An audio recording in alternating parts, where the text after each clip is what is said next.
You can help her, you can listen her, but you don't have the right to tell her directly to don't have an abortion. It's illegal and you can go in prison. That's why some people in France are very ashamed to engage himself in the pro-life movement.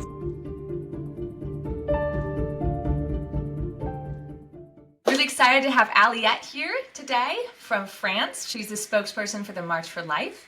Before we get going and hear all about what's been happening in France in terms of the pro-life movement, I would love to open us in a quick word of prayer. Our Father, we just thank you for your love for us and for your love for all of the moms and the children around the world who are struggling and just really finding it difficult to continue with their pregnancies and just to walk through this journey. We ask especially for France and for all of the moms and the babies there that you protect them, God, that you give wisdom to the leaders in France, God, and that you would just save lives, Lord. Thank you that you've saved our life, God, and thank you for this opportunity to hear about what you've been doing in France as well. In Jesus' name, amen. Aliette, I would love to have you introduce yourself, and I'm excited for also having Sebastian on our call as well, one of our team members who will be translating for us if need be today as well. Aliette, can you introduce yourself? Share a little bit about your background and what you do in France. Okay, thank you. Thank you very much for being here. My name is Aliette, so I was a spokeswoman of the March for Life, the French March for Life, during 5 years, and I create a movement named the Pro-Life Generation in France. I am also in the organization of the March for Life. It's been maybe 8 years, 7 or 8 years ago. Wonderful. Okay, so I guess tell me a little bit about the March for Life. I know it's been going along in Paris for a long time, and Yes. but I know that the laws have continued to also change in France. Recently, the abortion was put into the Constitution. So how have you been able to continue to do pro-life activities with the new restrictions or, I guess, legalization and really in the Constitution of abortion? The March for Life in itself exists maybe from the legalization of abortion in France. Some people created a manifestation during the legalization of the veil law, but after maybe 10 years, some people decided to create a real organization to help the March for Life to grow up. Just during the COVID period in France, we haven't the March for Life because of the security and because of the security of the French people, but we had a manifestation every year in France. Legal context is very difficult in France. We had a huge evolution of the law from 2075, to today. I'm sorry because my English is very bad. But first of all, the abortion was allowed only to 10 weeks, yes. And after that, it was illegal to people, to women who don't have some problem. If the baby wasn't, for example, with the Down syndrome and others, abortion was illegal. It's important to know that women always have the right to kill their baby if their baby was with the Down syndrome or some handicap, because the veil law, the abortion law in France, legalized abortion for the women to have the right of women to control their body until 10 weeks, but also for medical reasons. We have two sorts of abortion: the medical abortion until the end of the pregnancy, the 9 months of pregnancy, and to 10 weeks. And in 2001, we had the augmentation of the delay of abortion. Women have the right to abort until the 12 weeks. Recently, in in 2023, we had the right to kill our baby until the fourth week. It's a very, very recent law, thanks to Alban Gaillot. And more recently, we had the constitutionalization of the abortion, which means that today it's very difficult for us to penalize and to limit the abortion in France. The most important is also to know that in France there is another law linked to the law of abortion, is that we don't have the right to, as pro-life, to tell a woman to not have an abortion. You can help her, you can listen her, you can make something, but you don't have the right to tell her directly to don't have an abortion. It's illegal and you can go in prison. That's why some people in France are very ashamed by the fact to engage himself in the pro-life movement.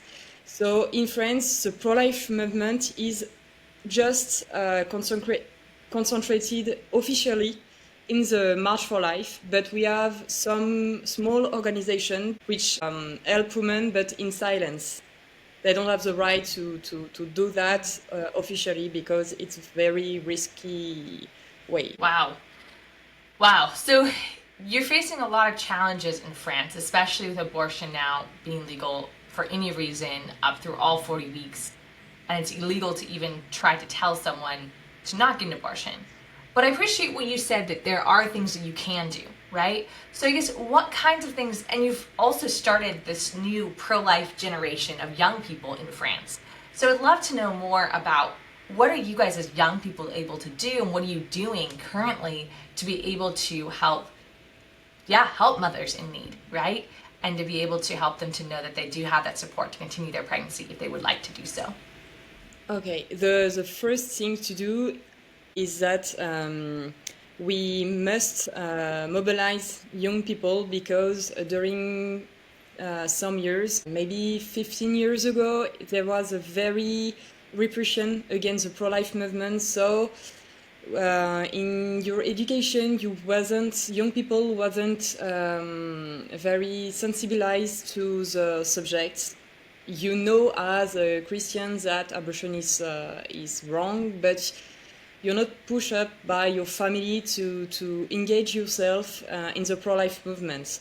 So our first goal is to sensibilize young people on what is abortion and why you must, as Christian, as people, as human, engage yourself in the pro-life movement. Why is fundamental.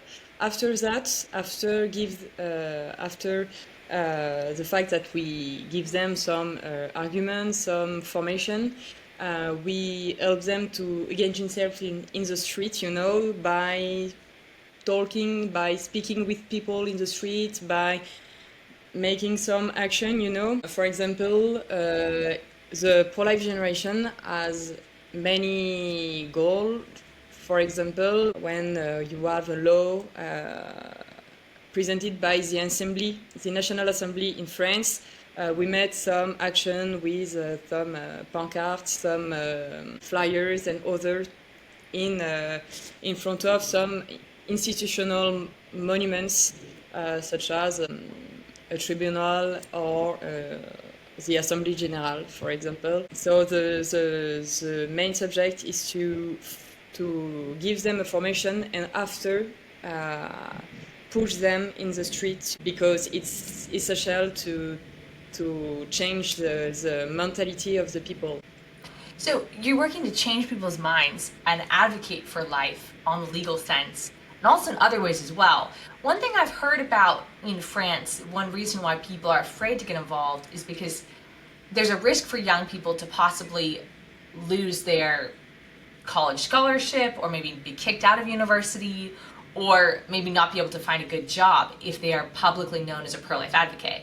For you, being publicly known as a pro-life advocate and the spokesperson for the March for Life, Have you faced any of those career or academic challenges or discrimination because of your pro-life beliefs?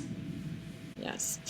In France, there is, two generations. The generation of my parents, of my grandparents, who don't want to speak about abortion publicly because it's a risk for your careers or for your place in the world. It's mundanity in France, it's very important in the culture, in the French culture. But today, I think that the young people are not in the same way. They don't have the same fear that from their parents, from their grandparents, and from my vision, it's very important to don't fear that, because you can't live if you are not real, if you are not in truly in your friendship, in your relationship with some people, it's not possible to live. And for my history, I work in a society. I don't have the right to speak about publicly about his name, because I have a second name, a false name in my actual in my work. Because we don't have some people, as in US, in France, to speak about abortion publicly. And for my example, I was maybe I was maybe in a part of minority of people who speak about abortion without condition, without limits. And some people, it made a huge buzz, because I am young, because I am a young woman for against abortion. So the public speak a lot about my engagements, and my job today don't want that people make a link with me and my society, my actual society. It's not a problem for me, because I always say that my job isn't my job for eternity, and my engagement is more important than my actual society. I think that's really, wow, thank you for your honesty with sharing us how you have to even have a pseudonym, a different name that you go under during your professional work with this company that you're working with, or society as you called it. And that makes a lot of sense. But I really, really appreciate what you had to say about how the older generations may have been afraid to talk about this subject. But we as young people, we can't be afraid, right? We can't afford to live unauthentic lives. And I know that people want to live authentic lives. We want to make a difference. We want to be real. We want to actually show our true self. And giving that courage to people to say, hey, here you are. It sounds like your company may know that you're actually a pro-life activist. However, they still hired you, right, for that position. They just want you to not be super public with maybe the clients or those who they're working with, to know that you are a pro-life leader. I see that one of the biggest challenges around the world we face is young people are afraid. People are afraid to speak up because they're afraid that it could cost them something. But I love your encouragement of like, hey, we can't afford to be afraid. It's not going to produce a good fruit in our own lives and in our heart, but instead to live with courage and to live authentically and to not be afraid of the consequences, no matter what might come from them. How did you get involved in and become such a pro-life spokesperson and so bold? What kind of triggered that in your heart? I entered in the March for Life because my brother was engaged in this organization, and because also when I was youngest, I was very shocked by abortion and what that implies in family, in society, and it was very important for me to engage myself after in this subject. It was very difficult because when I was 10, it wasn't possible for me to make something because I can drive. It was impossible for me to do something before I was 17. Because at 17 I was able to be connected in Zoom and other things with the organization to prepare something with the Mac of my parents, and it was easier for me to do something. And after that I was able to take a train to Paris to make something. It's a very difficult way in France is that there isn't a lot of organization outside of Paris. So I wasn't in Paris, I was in the south of France, so it was very difficult for me to make some action because there was nothing and just maybe one action on 2 years, so it wasn't sufficient for me. When I had 17, it was more easier for me to engage myself in the organization. And after graduation, I entered to help some people to engage as volunteer in the Match for Life. And after that, I helped the VIP to connect with the Match for Life and to speak on the scene. And after that, the March for Life asked me to become the spokeswoman of the March for Life, and I accept. So it was very graduated, and my volunteer wasn't to become just a spokeswoman and to do nothing. I think that some people in the publicly way can really influence the young people, because I am part of the youngest, so the young people. So it was easier for me to speak to the young people than an older person, So that's why I decided to create a movement to allow some people in France, in all cities, in all French cities, Avignon or Bordeaux or others, to become the pro-life movement, to be part of this pro-life movement, and to create, I don't know how to say that in English, but in France we speak about antenne, a small group in a city, in a French city, who can be bigger with the time if they push some other people, friendship or other people, to enter in these movements. Today, I would like that this movement grow up. Absolutely. Yes. And that's really what we do with Pro-Life Global, is we really come alongside leaders like you to be able to create those local movements in your cities, in your communities, right? To be able to encourage the young people that, hey, you're not alone in this. It's not going to be the end of the world. Don't give in to fear. But there's other people who are also young people like you, who are also really actively saving lives, and come alongside us, and let's join this movement to really be that advocate for the value of life and to help those moms in need. So I think it's really powerful, though, what you shared about how when you were 10, you learned about the reality of abortion. And that just stuck in your heart so much. And I think to myself, in my own story, I found out at a very young age as well about the reality of abortion. And I wasn't really active in the pro-life movement for a while. I mean, I did a little bit here, a little bit there as I could, or had time. I volunteered at the pregnancy center in high school. I had a birthday party, I think when I was like 11, and I had everybody bring clothes and baby items for the local pregnancy help center. So I did a few things, as a young person, but I also got to the point in high school where I was afraid to speak publicly about this.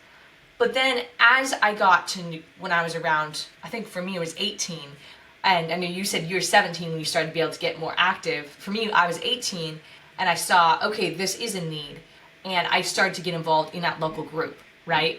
For me, it was a Students for Life club at my community college. But I think that's the powerful thing, is when you start to get involved with other people, especially other young people, you start to realize, oh, I'm not alone. Oh, this isn't as scary as I thought. Oh, maybe my whole life isn't over. And even if someone gets mad at me, maybe it's not the end of the world, right? But there's something more important than what other people think about me, and that's really the babies and the moms who need to be rescued. So how do you see moving forward in France? I know we've talked previously about this need to really have support for women who might be questioning, they might be afraid, they might feel like their family is against them, and I know that the majority of women who experienced abortion are pressured or coerced into that. And so, yeah, what do you think is needed and to really help the women in France to be able to make those decisions for life? We in France there is some interdiction, but I really think that we must in France you have a citation, when you speak about a drink, you must see the drink this level of the water and not the others. I don't know if you had a similar citation in US, but it's my point of view. You must see what is possible and most that what is impossible. It's very important to go forward. So my volunteer is to create, it's very ambitious, it's to create a pro-life Planned Parenthood, because when you speak with a woman in France, you understand that the women go on this solution because she haven't the other choice, because her boyfriend want to, because she haven't some money to help her to keep alive her baby, because she don't have some materials to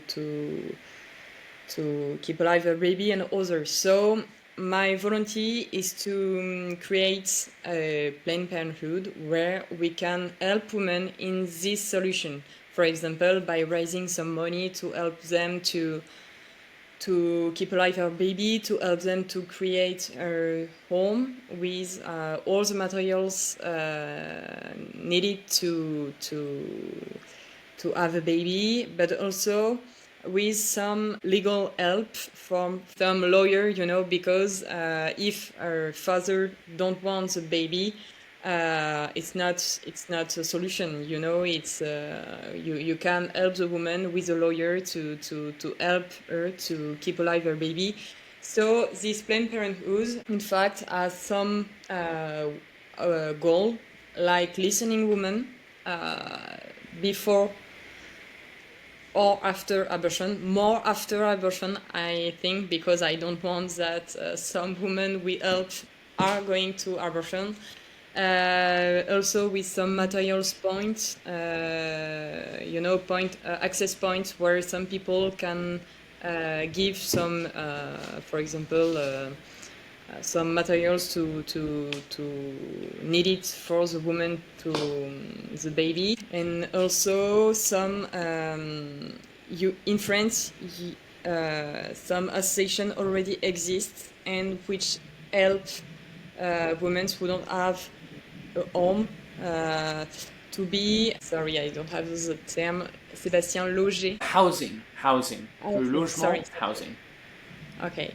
To be housing in some apartments in some city. And for example, in Lyon, we have two associations. I don't have the right to speak about this association because the government want to close them. This association helps maybe 10 or 11 women to have housing to keep alive their baby, because their husband or their boyfriend push up away because they want to have their baby. So if in one city they don't have some association who can help this woman, I want that this Planned Parenthood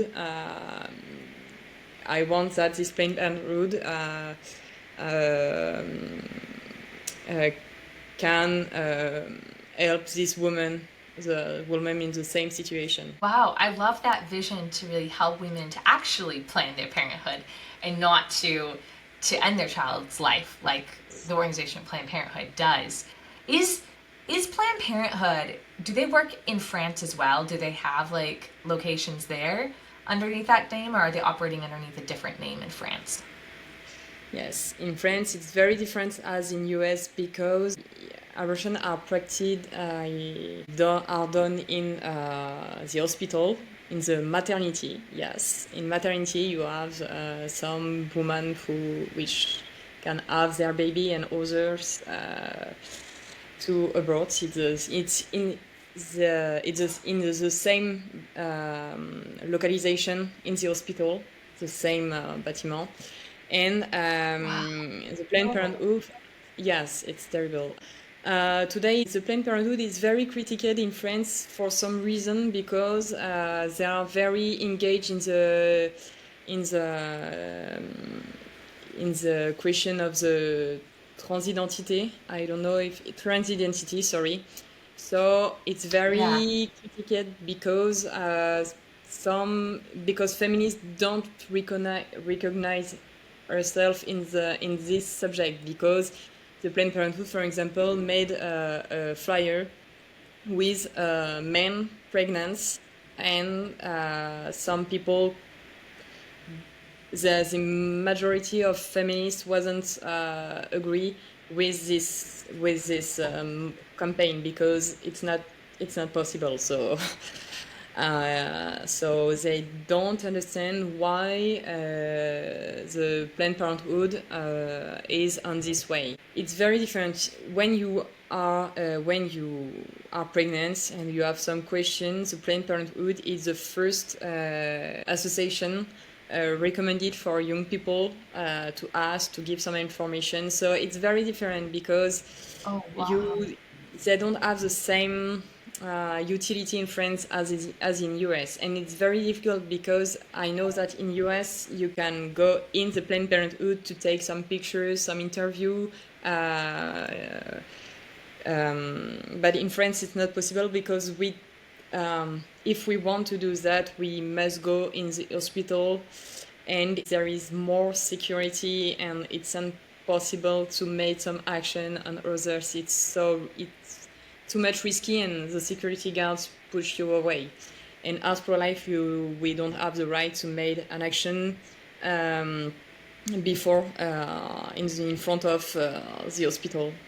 So it's very difficult. You can go in prison Wow. if you made an action before in the front of the hospital or Planned Parenthood.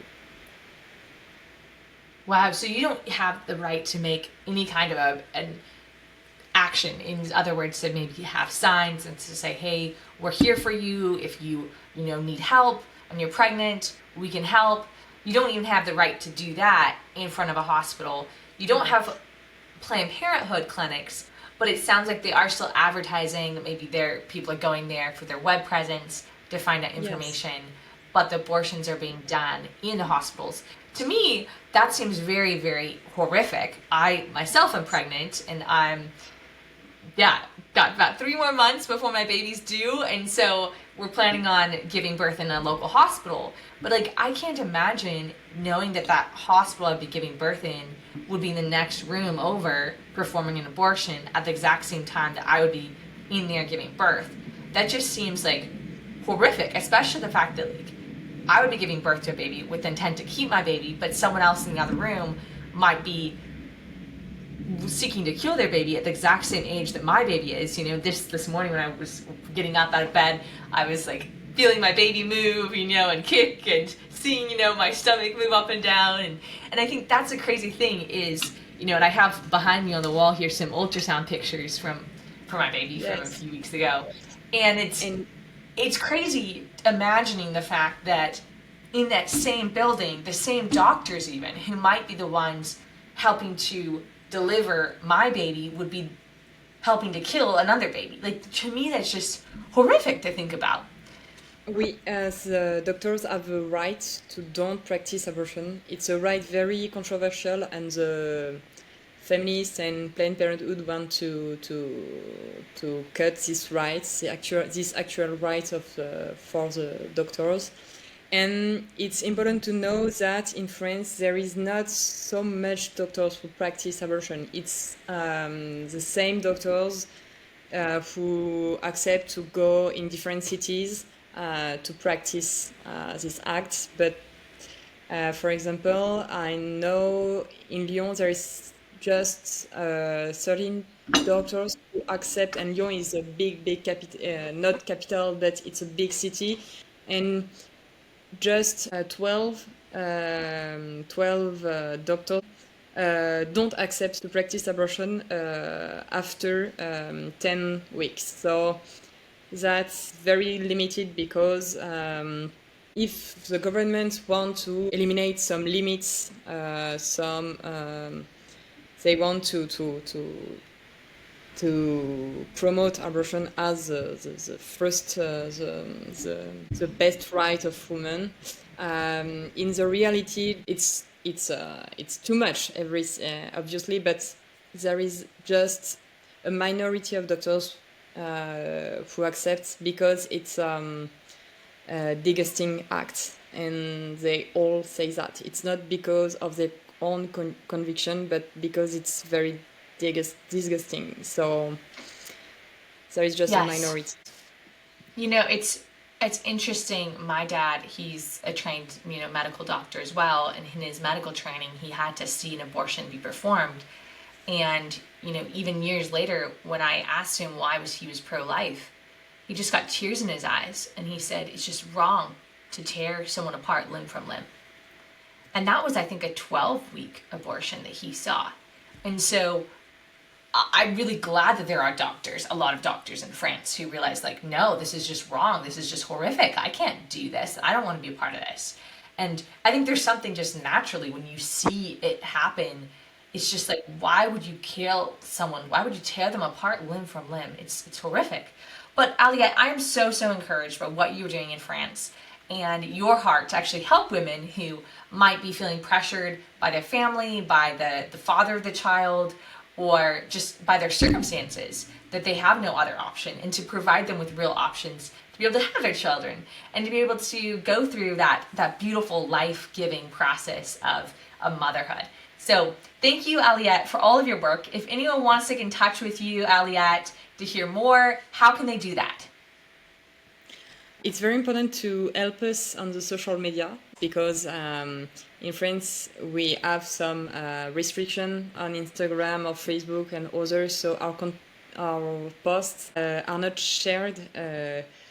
They are blocked by the government. There is some commission created in France by the government with the Planned Parenthood as a jury, and this jury will allow some posts or some people to be viewed by the world in France.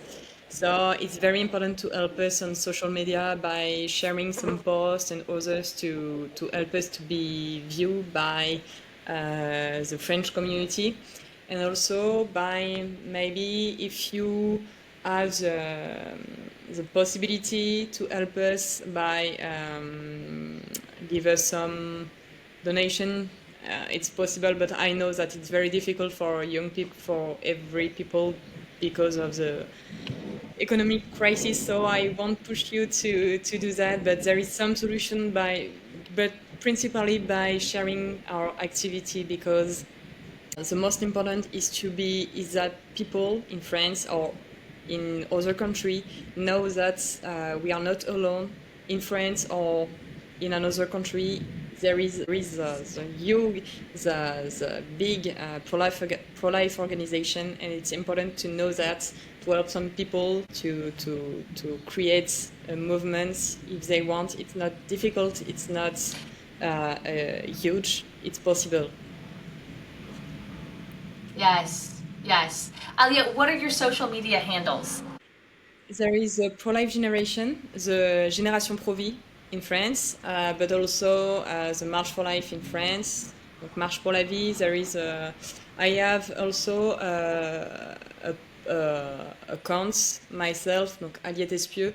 Today my account isn't very active because I had some activities this year as my wedding and other people and other things, so it was very difficult for me to be everywhere. So my volunteer is in September to begin everything,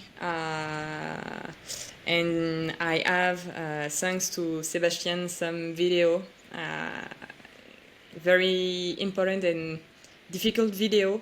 But I think that it's important that French people see what is in reality this terrible act, and that's why it's very important. I think that this post, Sébastien, will be censored by the Planned Parenthood, because if they see this video on my account, I'm very sure that this video will be banned. But that's why it's very important to share, because before the censure of the government and of the Planned Parenthood, a lot of people can see this post, video, and others. So that's why it's the most important for me. Just share the news and get it out there before it gets censored. That's a very good point. I think not being afraid, right? Not being afraid of what's going to happen, not being afraid of it being censored, right? But sharing the truth.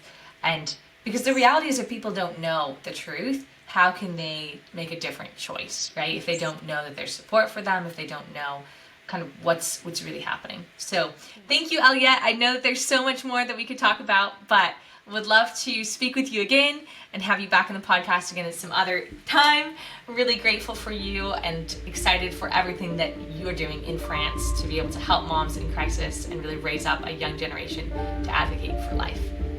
Thank you, Bethany. Thank you, Sebastian.